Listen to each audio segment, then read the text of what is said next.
Bottling and RC Cola. And I'm Tom Smith, president of Food Lion. The 1993 season not only marks a new era in the Tennessee football timeline, but also a new relationship between Royal Crown Bottling and the University of Tennessee. Beginning this season, RC Cola and Diet Right take their place as the official soft drinks of the Big Orange. Through our association with Food Lion, RC is proud to bring you the very first volume of the new UTV home video collector series, The Best of the Big Orange. That's right, Ed. In this first volume, you're about to see spotlights the great Vol wide receivers. Those illustrious pass catchers whose acrobatic moves and remarkable concentration left opposing defenses in shambles. The Vol's list of legendary receivers is unmatched, and on behalf of the 70 Food Lion stores throughout Tennessee, it's our distinct pleasure to help bring you this story of an elite group of players who represent the best of the Big Orange.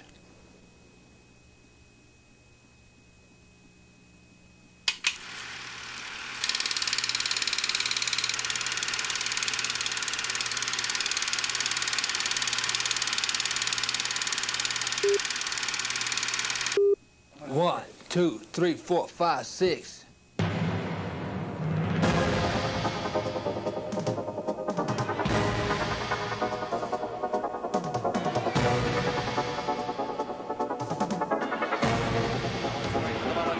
This is a reverse Hancock turns the corner, 40-by-40, 30-by-30, 20-by-20, 15-10, all the way into the end zone for the touchdown.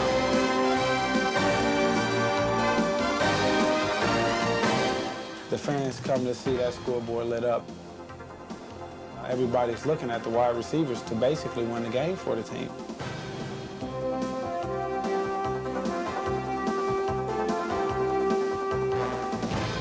So you have to come correct or don't come at all. It's kind of a phrase we use.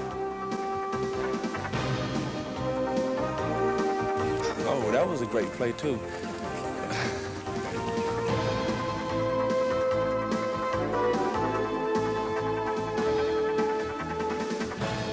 If you're going to stand around, then you might as well buy a ticket.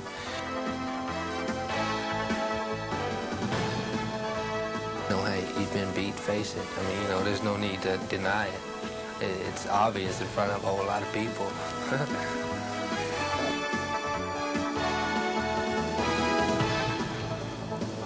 If I can put my hand on a ball, then I should catch it.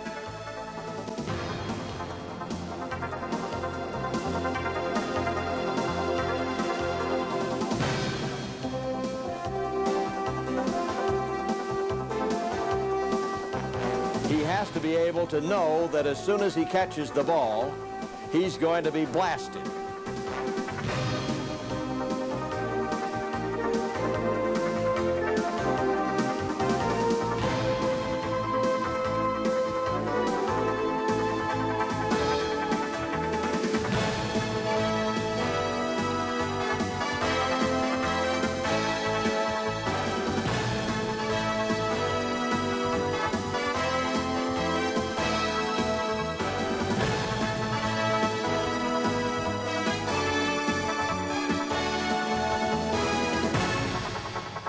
It's real excitement. That's what it all. That's my kind of football.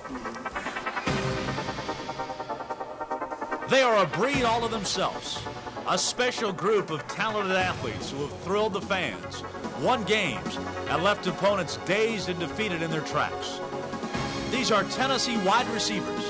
Over the past 30 years, no school in the nation can boast the assortment and array of talent produced in the Volunteers wide receiver corps. A dazzling blend of blazing speed, precision moves and routes, all with the big play possibility at any time. While each possessed their own unique style and flair, all had one obvious ability, the ability to catch the football. If you can get two hands on it, yeah, you should catch it. You're not going to catch them all. You're going to get hit. I hate to see the guys when they go across the middle. I can fortunately say that never happened to me. I never dropped one like that. I never dropped one from getting hit. I'm just trying to find the ball when it's in there. I want to make sure I look it all the way in, because the thing about catching is that you got to look the ball all the way in your hands. You can take things for granted, not looking all the way in, and if you do that, you're going to drop the ball sometimes. Sometimes you won't because of your natural ability, but most time you have to look the ball all the way in your hands. you don't have to have big hands to catch a football, because this part right here is not the part that you want to catch. You want to catch the ball up here, because when you do that, the first thing that's going to happen is if you catch the ball right here by the point, that ball is not going to go any further. It's going to stop. Tennessee built its wide receiver reputation in the mid-'60s. Tennessee welcomed speed. While many schools restricted their football players to only one sport, football coach Doug Dickey and track coach Chuck Rowe found the two sports, football and track, could work together. Track athletes and football coming together was something that I guess I was the first of, and that is kind of neat. Richmond Flowers opened the door on the speed age. He was an All-American hurdler and went on to earn All-American honors as a football wide receiver. Tennessee's tradition of wide receivers really began because of track. The emphasis of track under Coach Chuck Rowe, and the first really great receiver for Tennessee in this list of, chronologically speaking, was Richmond Flowers. Flowers was followed by many others, but almost all of them, were combination athletes. Track men, football players. In some cases, they were track men first and football players second. I think it goes back probably to Coach Dickey and Chuck Rowe. Back in the early 60s, Chuck Rowe was the recruiting coordinator, but he was also the track coach. And he found a way to be good at both, and was able to recruit and start that tradition. And I think since I guess 1965, everybody has expected Tennessee to be good in track. They've expected Tennessee to be good at wide receiver. We have utilized those two things in our deployment, and it has paid nothing but dividends for us. Tennessee took the track influence onto the next level in the early 70s with the signing of Stanley Morgan. The ability to run track and play football at Tennessee lured him to Knoxville. Well, I went to Tennessee because I was looking for big-time football that was close to home, and at that time, being from South Carolina, Clemson and the University of South Carolina was in the ACC, where South Carolina is going independent. But they were basically basketball programs at that time. Their football programs wasn't up to par.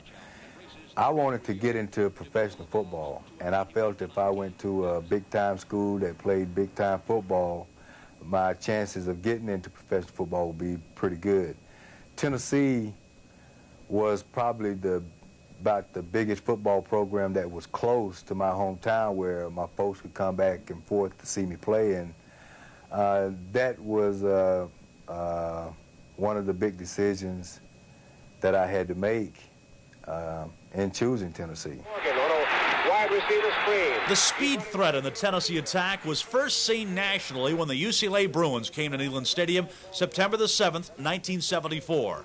Condridge Holloway teamed with Morgan on a 74-yard bomb.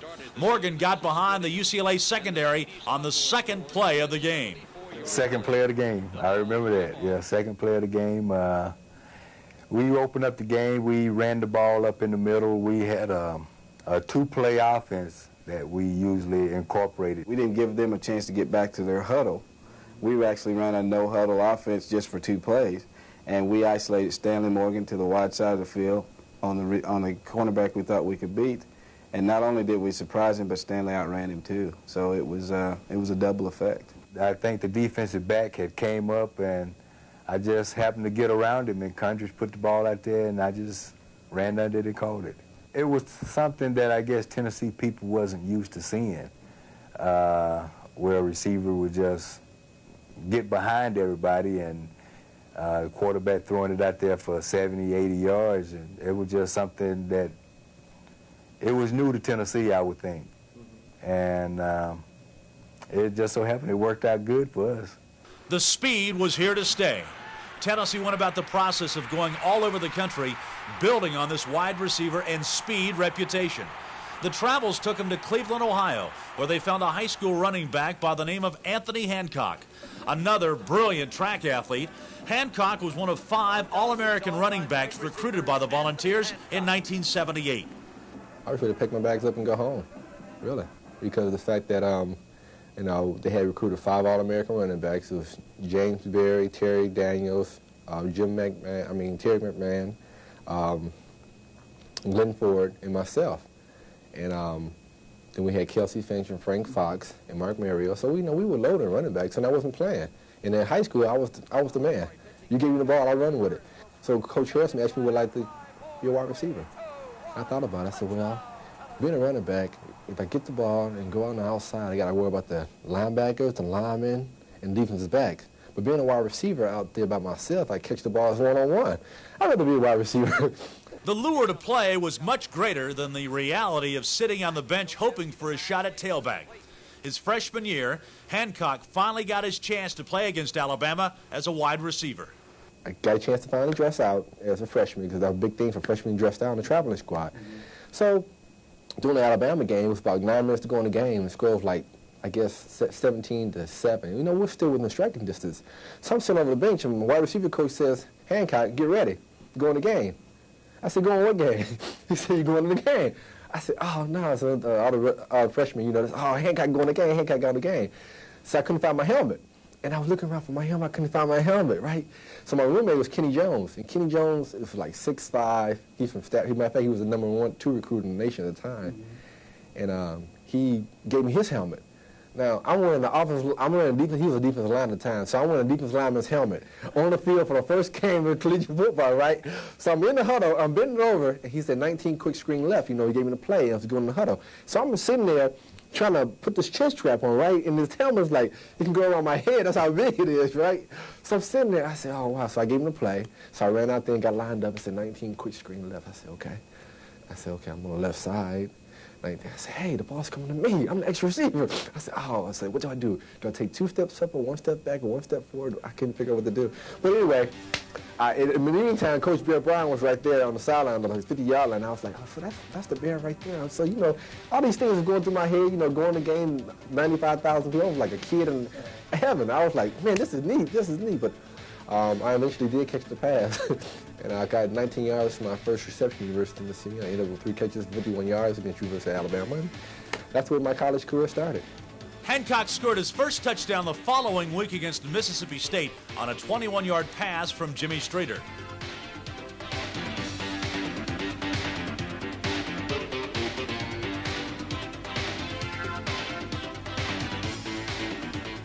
The Ohio native established himself as a serious threat at wide receiver. The following year, Hancock was joined by another speedster, Georgia native Willie Gault. Combined with Hancock, it gave Tennessee the most potent wide receiver combination the SEC had ever seen. Well, there was a couple reasons why I came to the University of Tennessee. One was they had a great track program and a great football program overall because they threw the ball a lot. I got recruited by several major teams. But I saw Tennessee as being twofold. One is close enough at home to get away, but further enough to get away also.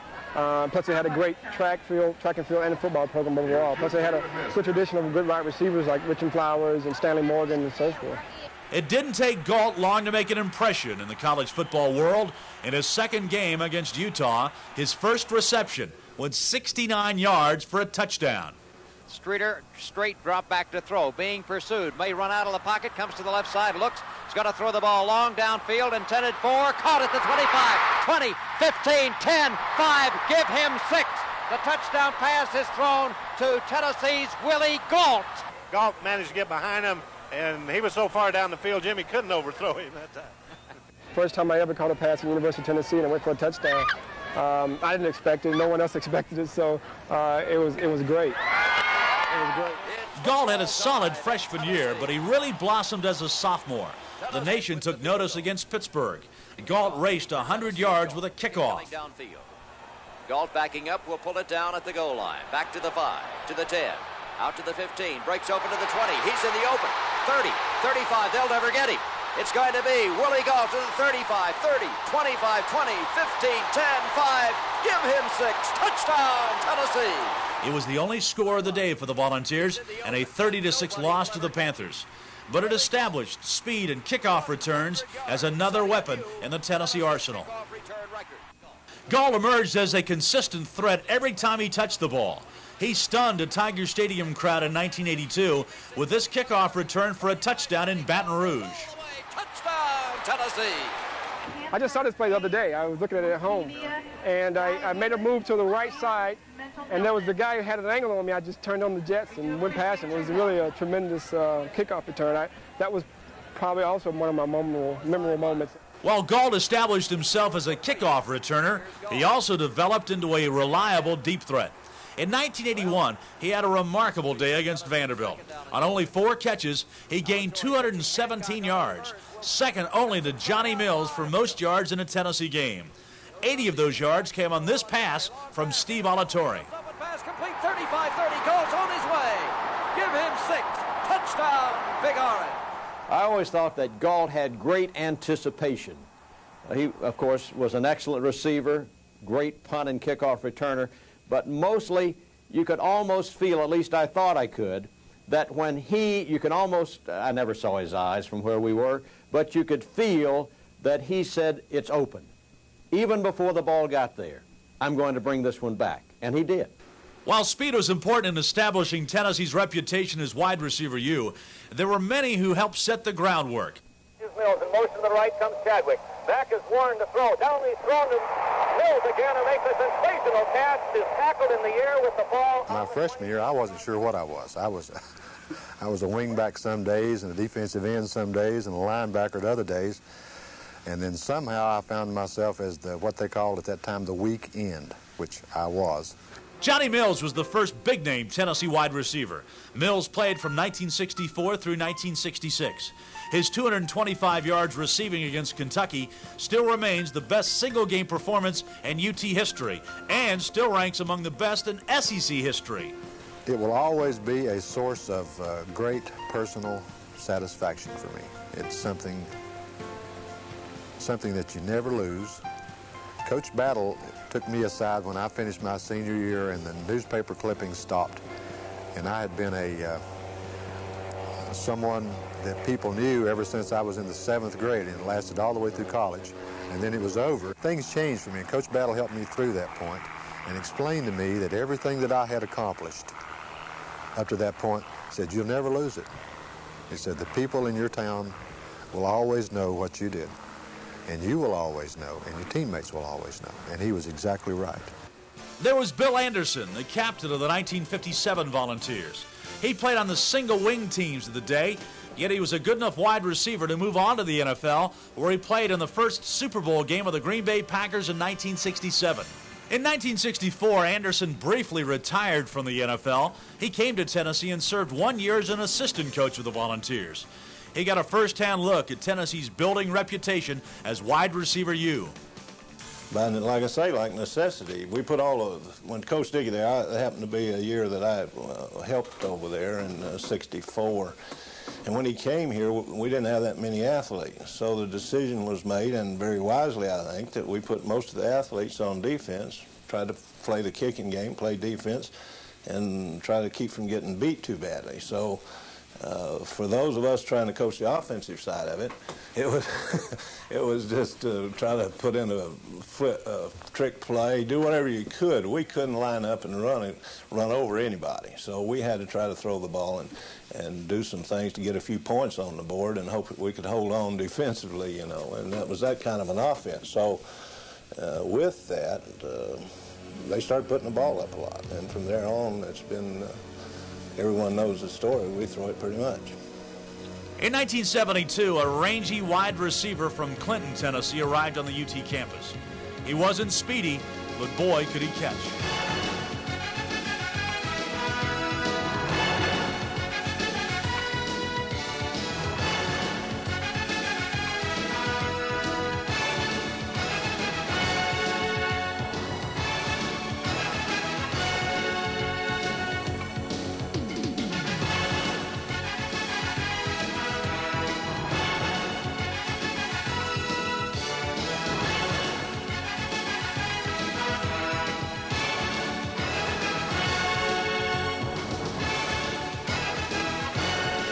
I think the one thing I maybe did, maybe not different, but maybe a little better is my concentration and catching the ball. While not fast, Larry Sievers had the uncanny knack of being able to catch the football. He was known as the big play man, and Sievers had many of them. I had this tunnel vision for the ball. I was never real wide open. You know, I didn't have the blazing speed, so I was going to get hit. People were going to be around me. But I had a pretty good knack for concentrating strictly on the ball. Now, I can't tell you things that are going on around me. That's the reason you don't see any films of me catching it and eluding 2 or 3 tacklers and going. But I think just catching the ball, and of course I'm prejudiced, but I think that's what a receiver's supposed to do first. At one time, the 6'3" wide receiver wanted to play basketball at UT. He had remarkable jumping ability, and that jumping ability helped him many times on the football field. In 1975, the Volunteers were playing Auburn. Randy Wallace had just moved into the starting quarterback slot. On this afternoon, he turned to Larry Sievers. 3 times, Sievers made crucial third-down receptions to keep drives alive. The biggest came midway in the 4th quarter. Down 17-14, Wallace looked to Sievers again. The leaping Sievers took the ball away from the Tiger defenders and stole a 21-17 victory. The guys were smaller than me. I went up, the ball went through my hands, and it's sitting on the guy's helmet between my elbows. So it was luck. And then 2 guys had me sandwiched. I stayed up, and Tim Fitzpatrick was down there trying to shield one of them off of me. It wasn't, you'll have to look at that picture, you'll know what I'm talking about. It wasn't that great a catch. It was luck. Another Sievers snag was the Vanderbilt game in 1974. A bitterly cold day in Nashville. It was the finale of the season. Tennessee trailed 21-13 late in the 4th quarter. Vanderbilt opened the door for a comeback when Barry Burton couldn't get this punt off. Tennessee took over at the Vanderbilt 12. 4 running plays to Stanley Morgan capped off the brief touchdown drive. Tennessee, though, still trailed in the game 21-19. The Volunteers went for the tie. Condridge Holloway looked for the reliable Sievers in the back of the end zone. Tennessee tied the game 21-21, snatching a win from the Commodores. Well, they debated the wrong thing, which is typical for Vandy. There, you know, they have problems getting things right. But I had come off the field. It was, you'd have to know the elements that night. It was freezing. It was raining. I mean, if they had given us a choice to go out after halftime, I'd have stayed in. I mean, it was miserable. You couldn't feel your hands. Before that play, I tried to get them warm. I couldn't. I was wide open. I got close to the end line, but I knew I was in bounds, and that was the big controversy. So all the officials were looking down there. But the bottom line, and you can't even see it in the films, is I'd gone off because I thought I'd missed the ball. It hit my hands, rolled down my body. I never had control, but it was shielded from everybody, and they were looking at my feet. And I haven't told too many people that, but that's the honest truth. I didn't catch that ball. The big catch capability of Sievers was also demonstrated in 1974 against Clemson at Neyland Stadium. Trailing 21-19, Tennessee used a 2-point conversion play featuring quarterback Condridge Holloway. His end zone scamper tied the game at 21. But Clemson came right back to score, and the Tigers led it 28-21. Tennessee had to march down the field one more time. Stanley Morgan scored from the 8 to pull the Volunteers to within 1 at 28-27. Trailing by a point, the Volunteers went for the 2-point conversion and the win. What happened was we had run a 2-point play against Clemson earlier in the game, and it worked. It was we lined up on the left hash and sprinted to the right, and it was an option pass or run. Well, Coach Bell decided we'd do the same thing, and Clemson decided we weren't going to do that. They put a man over in the gap and slanted everybody to the field. It was a last-minute thing. Condridge had done a remarkable job in guiding us down, and we got in the end zone, and then he called a running play to the right. He looked over at me. He said, if I don't make it, look for the fumble. And I was on the opposite side, so I was sprinting across the field, and the whole team, he'd done that numerous times, so Clemson was sitting there waiting. So what happened was when I reversed my field, Larry threw up his hand, and I saw him, and he just kind of choked it down and left me the whole corner of the end zone to throw it to. You have to watch that film. He made a heck of a play just to get the ball off. And like I say, it was a decent catch, but I was so focused. Somebody, one of the press, were you open? I said there wasn't anybody around me, and then you look at the film, there's a guy hanging over my shoulders. And then Gus Manning waiting there with a briefcase, you know. Tennessee won the game over Clemson 29-28. It still ranks as one of the most dramatic wins in UT history. Larry Sievers emerged as a standout wide receiver. He led the Volunteers in receiving 3 straight years, 1974 through 1976. But Sievers' career might not have been as productive had it not been for Stanley Morgan. Midway in the 1974 season, Morgan was shifted from wide receiver to a wishbone tailback. The design was to get him the ball more, get him more involved in the Tennessee attack. The more times Stanley Morgan touched the ball, the more times he could score. After leading the team in receiving in 1973, he led the team in rushing in 1974 and 75. I was in the backfield, and being in the backfield, you can't be a running back in the Southeastern Conference and not develop some type of toughness. And I think that has a lot to do with me going on and continuing in the NFL and playing the caliber ball that I played. I think that's also one of the reasons why I really haven't been hurt that much, because my running back experience at Tennessee, being in the backfield, I had to get stronger, I had to make myself harder, I had to be tougher than your average guy, because you don't play running back in the Southeastern Conference at 170, 175 pounds and survive to tell about it. To close out the 1975 season, Tennessee traveled to Hawaii. Morgan had been nursing a sore ankle for most of the season, but the ocean breeze and the sand and the sun helped heal the ankle in a big way. Morgan ran for a then school record 201 yards and only 11 carries that afternoon. He also scored on a 63-yard punt return, capping off a 3-touchdown afternoon. Tennessee won the game over the Rainbows 28-6. Stanley Morgan left his mark at Tennessee as one of the most versatile threats ever to wear an orange shirt. When you're young like that, I guess it was a good experience for me, because I got a chance to learn what people were doing in different places. So not only knowing what a receiver does, I know what the quarterback is doing, I know what the running back is doing, I know what the wing back is doing, I know what the other receiver's doing. So I got a overall view of the whole play, not just my particular pattern that I was running. So I knew what I had to do because I played all those different positions.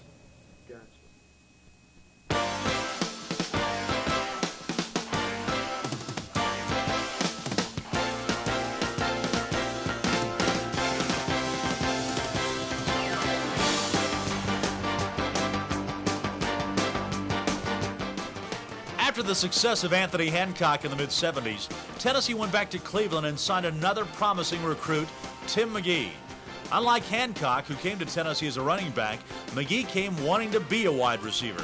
He came because of the success of Hancock, and also he knew of Tennessee's solid wide receiver reputation. Well, when I first got there, I never forget, I was sitting in a room, our first meeting, and Willie Galt was there, Lenny Taylor, Clyde Duncan, Mike Miller, Darrell Wilson, and then there was myself and 3 or 4 other freshmen. And I looked around, and all these guys had been pretty much an All-American in college or high school in track, all but myself. So it didn't look too good for me at the time. And I remember taking a couple of jokes in that area.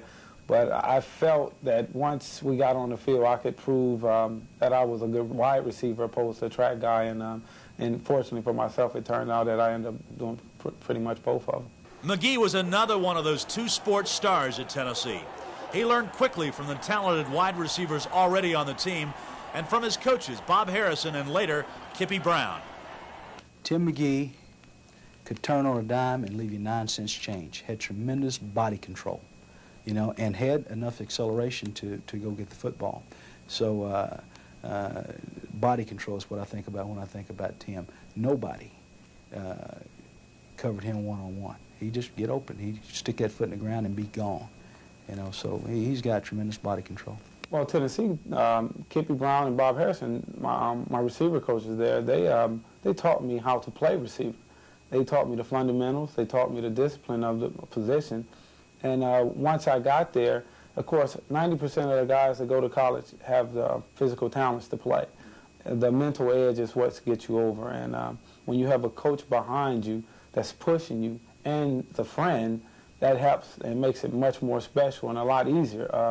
Our relationship was outstanding. As you can see, and Kippy them turned in, first Bob Harrison, who now coached for the Pittsburgh Steelers, he coached the Willie Gaults, Clyde Dunkins, and Lindy Taylors, and Hancock, and Kippy comes in there, and he comes under the same pressure. Here it is, he's a position coach, and he has the same pressure a player has. And he turns out myself and Joy Clinkscales and Anthony Miller, and the list goes on and on. So it's been real positive to work with coaches that really knew what they were doing, and they taught you the fundamentals. They taught you how to play the game, how to read the coverage.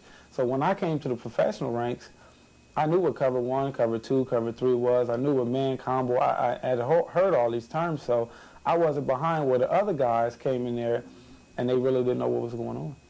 In 1985, McGee emerged as an All-American wide receiver, now well-skilled in running routes, blocking, and the little things it takes to be a great wideout. McGee teamed with rifle-arm quarterback Tony Robinson to riddle opponent secondaries. After an opening game tie with UCLA 26-26 in 1985, Tennessee established itself as a national power the following week, as the Volunteers pounded top-ranked Auburn 38-20. Robinson tossed touchdown passes to McGee. Give him 6. Touchdown, Tim McGee. Vince Carter. Up for grabs. Touchdown, Tennessee. Vince Carter. And Eric Swanson. Swanson outbattles the defender for the ball. At that point, Tennessee was confident of a run at an SEC title. Tennessee was 3-0-1 when it went to Legion Field in 1985. Tennessee's championship season was on the ropes when Tony Robinson went down with a knee injury in the game. Darrell Dickey came off the bench and helped the Volunteers hold on to a dramatic win, 16-14 over the Tide. It was Tim McGee and his senior teammates' 4th straight win over Alabama.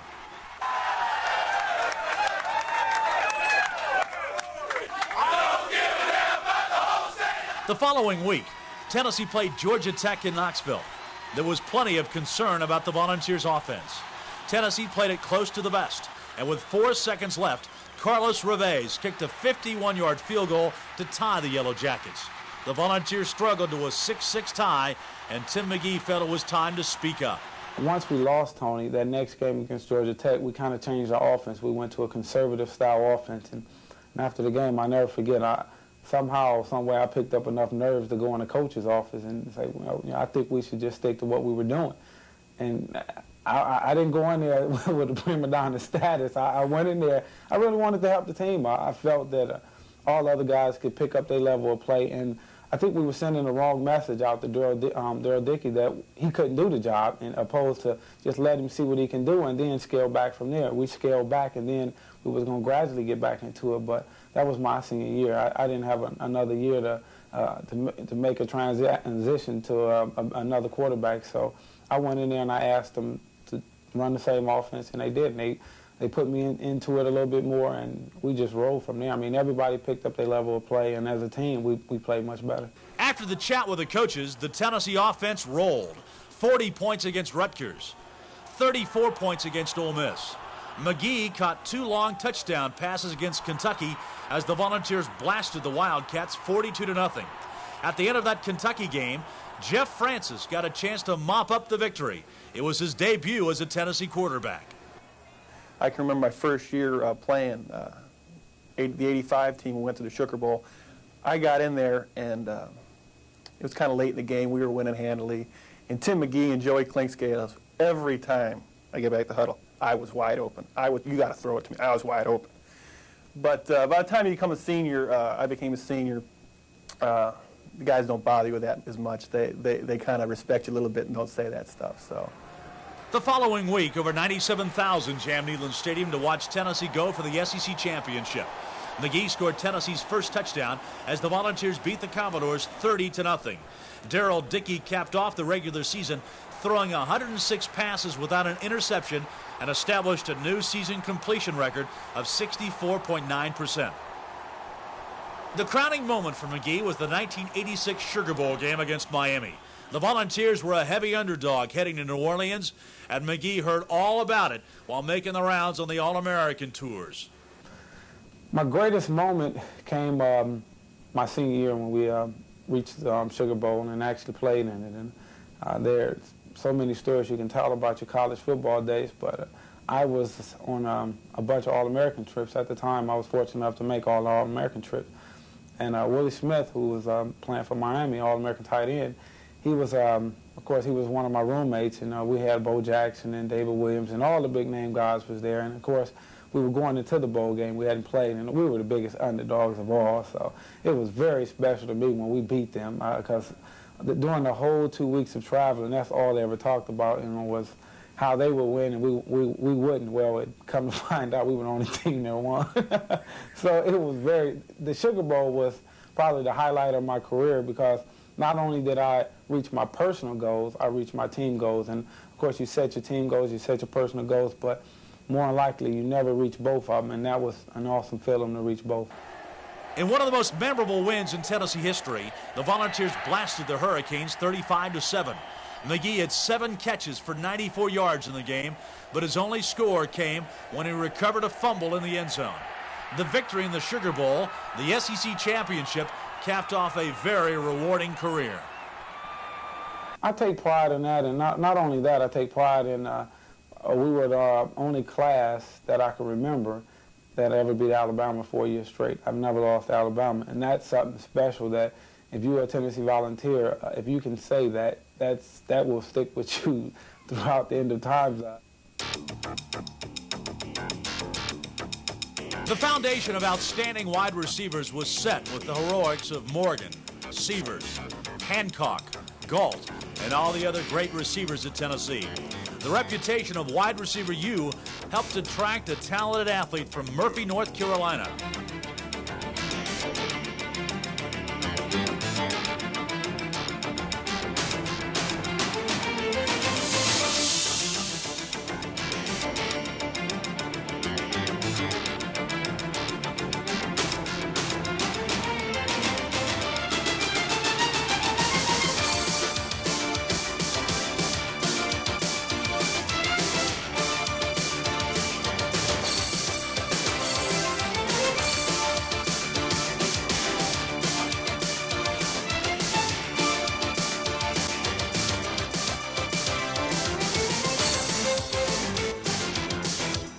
Carl Pickens was well aware of Tennessee's reputation of producing NFL-caliber wideouts while he was being recruited in high school.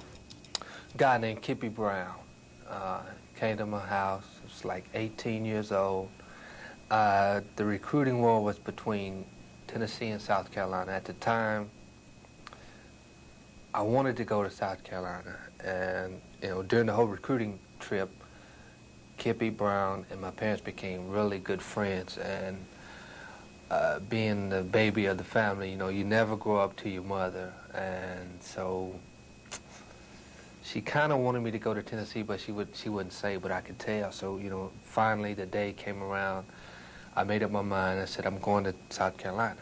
And when Coach Brown heard that, he called me and said, hey, you're making a big mistake. So I changed my mind, and I came here. He ran over and over the list of receivers that had been here before me. I mean, I had to memorize out of high school: Willie Galt, Tim McGee, Stanley Morgan, Anthony Hancock, Alvin Harper, Anthony Morgan. I mean, the list went on. I was like, okay, if I'm supposedly one of the top receivers in high school, I want to go to a place that my skills are going to be tested. And the bottom line was Tennessee. Carl Pickens was, he's the best high school player I've ever seen on tape. When I saw the highlight tape over in Murphy, North Carolina of Carl Pickens, I could not believe it. He'd run kickoffs back, then he'd kick off. He'd run a punt back, then he'd punt. He'd throw a touchdown pass, then he'd catch one, then he'd run reverse for a touchdown. He could flat do it all, and so I'd never seen a guy do so much. And with you talk about natural ability, now Carl's got the natural ability. Pickens made a splash at Tennessee early. He was the first freshman in school history to grace the cover of the Football Media Guide. He joined Alvin Harper, Anthony Morgan, Thomas Woods, Terrence Cleveland, and Vince Moore on the cover. While very talented, he was still a freshman and low man on a very talented receiving corps. he knew he had a chance to succeed if he was patient and worked hard. Kippy coached me 2 years, my redshirt year, and once as a freshman. Taught me a tremendous deal about the game, about receivers. I mean, just the whole game as a whole, not just receiving, just catching, looking it in, tucking away everything. And then he left, and then Coach Cole came in and carried that on to help, still keep me on the right track. But having Coach Brown here my first 2 years really got me started, and then Coach Cole just sort of, kept me going straight. There was a list before me, and hopefully there'll be a list after me of receivers that have came here and gone on to the pros. As far as I know, Anthony Morgan was the last receiver to make it, and then I was next in line. So hopefully, I kept the list going. I mean, you look around the league, and, there's guys from, for example, Penn State is known for linebackers, Georgia for running backs, and then Tennessee for receivers. So, we're known for something other than just putting out top athletes. We're known for receivers. While playing in a backup role in 1989, Pickens did make his first mark, scoring a touchdown in the Alabama game. He scored a fourth-quarter touchdown and a 47-30 loss to the Crimson Tide. The kickoff comes downfield, and it will be taken on a skip by Tennessee. The following week, Pickens showed his potential for greatness and being an impact player. With Tennessee trailing 17-14 right before halftime against LSU, Pickens returned a Tiger kickoff, 93 yards for a touchdown. Pickens had established himself as a big play man. Carl Pickens, 93 yards. And the freshman from Murfree. It was a busted play. I mean, we called a right return, and they skipped the ball to me. I jump up, catch it. Anthony Morgan says, "Let's go, Pick." So we take off. He runs right, and I run left. So he stops to turn around to see what I'm doing. I don't know where I'm running, how or why, but I'm just going right, left, right, left. So I see some daylight. David Bennett makes a key block. Lee Wood makes a key block. Tracy Smith, I mean, basically the whole team was just running alongside me. And, from the last 45 yards, I knew I had it. So I just slowed down a little bit and rejoiced, and everybody jumped on me at the end. And, that really made me feel good. And, we went in at halftime. Everybody was patting me on my shoulder. And, maybe from that day forward, because it was on TV and the news and they ran it and everything, but I felt that I could do it all along, just given the opportunity. The most remarkable thing about Pickens that freshman season, he became a two-way phenom. The Volunteers needed help in the secondary, and Pickens stepped in at free safety. His first game, going both ways, was against Akron. He zipped the zips on both sides of the football. And the second quarter, he picked off this pass and took it back 40 yards for a touchdown to give the Volunteers a 21-9 lead.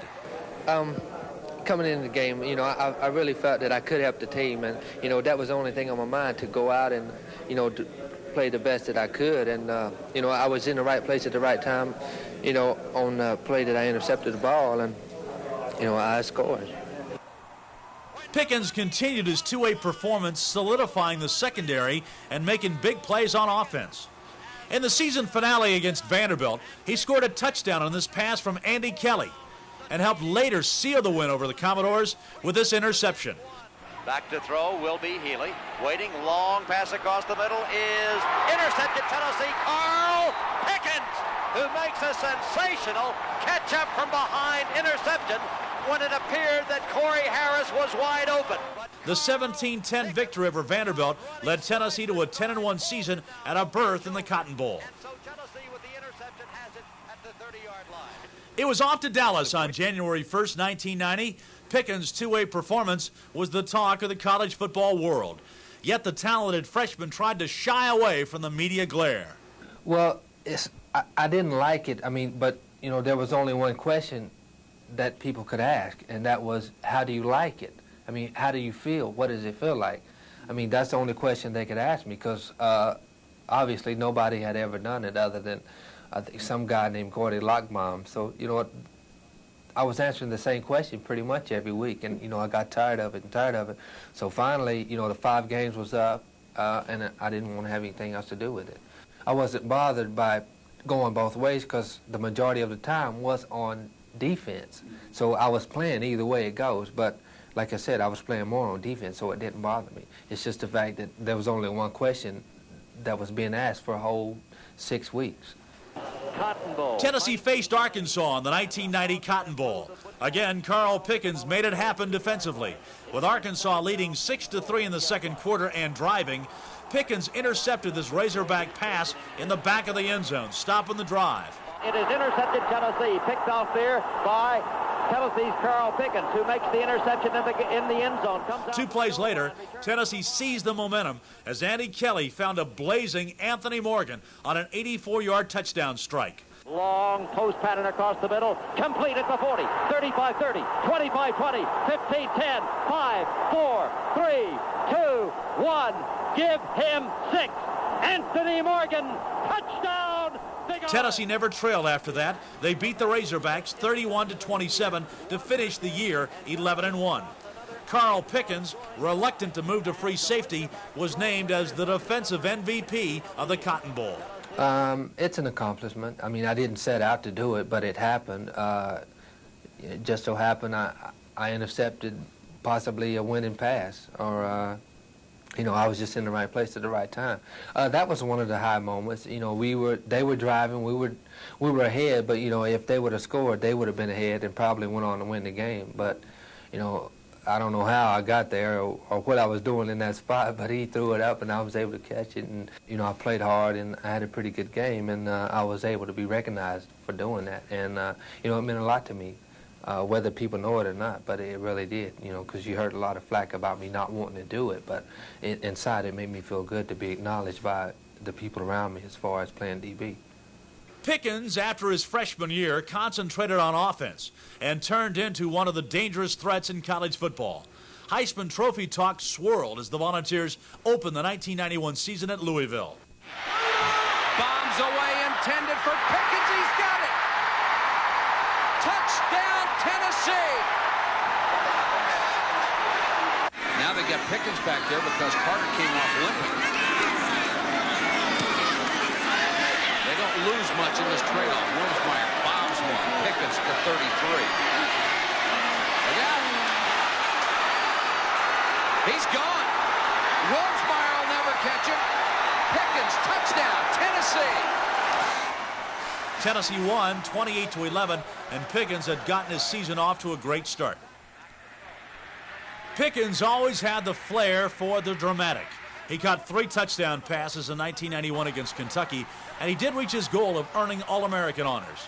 While he fell short of the Heisman Trophy, he left Tennessee high on the list of all-time greats and was known as a gamer. I always wished that he could have played both ways throughout his college career. He would have won the Heisman Trophy, in my opinion, because he was just such a natural. He was just such a natural. Fun to watch. They being experts, say he doesn't have the blazing speed. I don't know whether he has the blazing speed or not. He was able, when he had to outrun whoever defended him. He had the speed when he had to have it. And so smooth, so easy. With Carl Pickens, I never felt he was going to drop the ball. No matter what the situation was, it was a given that if the ball got there, he was going to catch it. I've never seen any receiver in whom I had that. It was just a given. He's going to catch the ball if he gets there. You know, I like to play when there's an aggressive game and the intensity is so high. You know, that's when I like to be out there, when the game's on the line. And, you know, that's another reason why I chose to come out. I felt like that I could dictate the outcome of the game. I could control the tempo and the level. And I told myself whenever I could do that, then it would be time for me to go.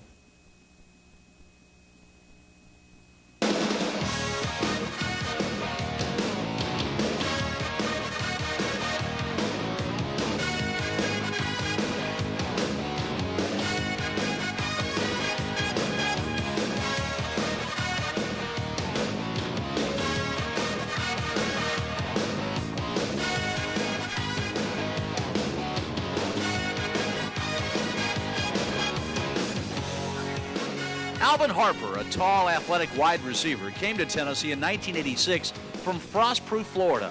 he was a state high school high jump champion. He brought speed, his unique jumping ability, and a graceful stride with him to Tennessee. A complete receiver who at times was overshadowed by the talented receiving corps around him. Probably the year that we were the most stacked at wide receiver. I can't remember who the starters are. We had 6 guys that a lot of them played pro ball, a lot of them are still playing. Some of them aren't. But all those guys played. I'm talking about in '89, where we had Terrence Cleveland, Thomas Woods, we had Alvin Harper, we had Vincent Moore, we had Anthony Morgan, we had Carl Pickens. There's 6 guys. Now tell me who were the starters. I can't remember. Yet Harper was still able to catch 102 passes in his career, which ranks 6th in UT history. More impressively, he scored 16 touchdowns, the most ever by a UT wide receiver. One of Harper's most impressive games was against Washington State in 1988. He caught 12 passes in the contest against the Cougars, at the time a Tennessee school record that was later broken by Carl Pickens in 1990. Harper's in the top 10 in virtually all the UT receiving records. He became the first former Tennessee Volunteer to score a touchdown in the Super Bowl. Harper helped the Dallas Cowboys beat the Buffalo Bills in Super Bowl 28. You know, we had so many great receivers at one time. We didn't have enough balls to go around, so everybody just had to fit it in a role. So I played my role real well. You know, I was a third down type receiver, the guy to go to when we needed something. So when they talk about me as a Tennessee great receiver, it just says when they threw him the ball, he always came through for them.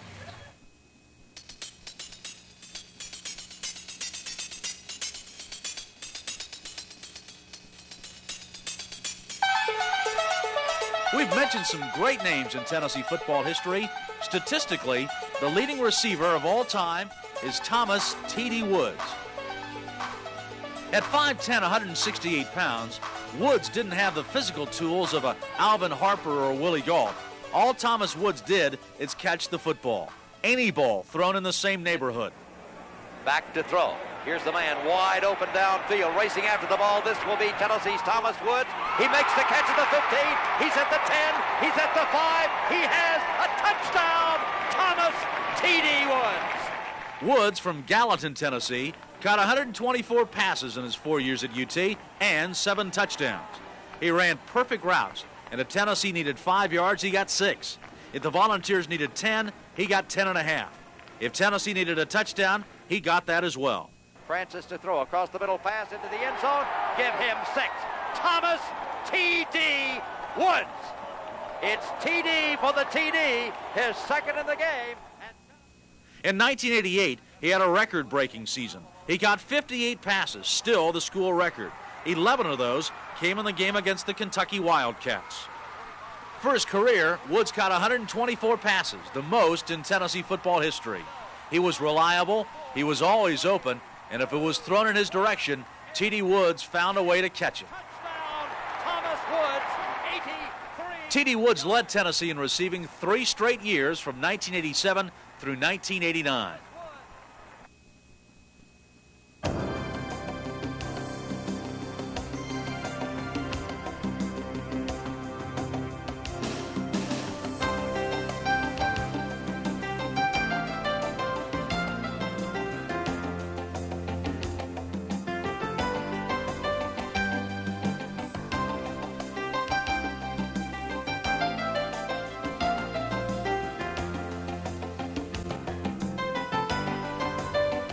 The Tennessee wide receivers, a unique group of special athletes, each with a different style. In the years to come, there'll be others that will wear the orange shirt that will set their own records. They will break the marks currently held by T.D. Woods, Alvin Harper, Stanley Morgan, and the rest. But the receivers that have already played at UT established a standard of excellence for the others to try and reach and surpass. The ones who will succeed will join a very select group. These Tennessee wide receivers, flyers in orange shirts, athletic acrobats that were orange blurs to their opponents. Once they were there, suddenly gone. Skilled craftsmen who sliced through secondaries, making the difficult look so very simple and delicate. An elite group that helped establish Tennessee as wide receiver U. When people seem to classify me in the same breath of a Willie Gault and Stanley Morgan and Larry Severs and Anthony Hancock. It's an awesome feeling. I feel like the grandfather now. You know, I feel fortunate to be included in this group because really I think it kind of started with Stanley Morgan. If you ask me who was one of the best receivers, I would have to go and say Larry Severs. If you want to be good in this business, you want to get to the NFL and be one of the top, you're going to have to pay a price. And that price is going to come through discipline, sacrifice, and hard work.